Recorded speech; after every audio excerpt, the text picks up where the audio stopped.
Mastering the Art of Bowing, a guide to violin techniques. Hello, and welcome to our English language learning series. Today, we're going to explore the fascinating world of music, specifically focusing on the violin. Our topic is the bowing technique, a crucial skill for violinists. Whether you're a music enthusiast or just curious about new phrases in English, this video will be both educational and enjoyable. Let's dive into the melodious journey of understanding bowing techniques. Bowing technique refers to the way a violinist uses the bow to play the violin. The bow is a long stick with horsehair that is drawn across the strings of the violin to produce sound. This section will explain the basics of bowing, including how the bow is held and the initial movements required to produce a sound. We'll look at terms like bow grip, bow stroke, and bow pressure. In this section, we delve into the various types of bowing techniques. Each technique produces a different sound and is used for different styles of music.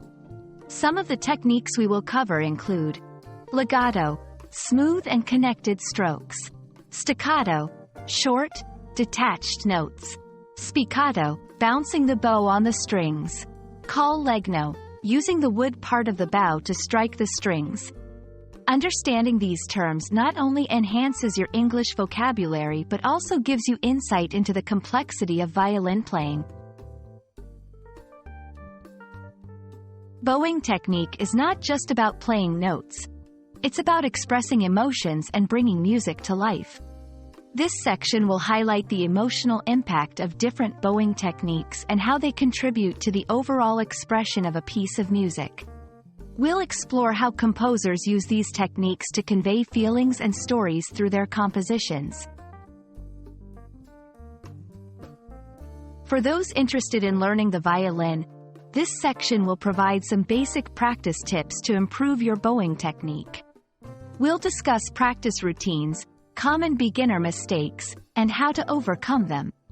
Remember, mastering the violin takes time and patience. We hope this video has been informative and enjoyable, giving you both a deeper understanding of the English language and an appreciation for the art of violin playing. Remember, language learning, like music, is a beautiful journey filled with continuous learning and growth. Keep practicing, and see you in the next video.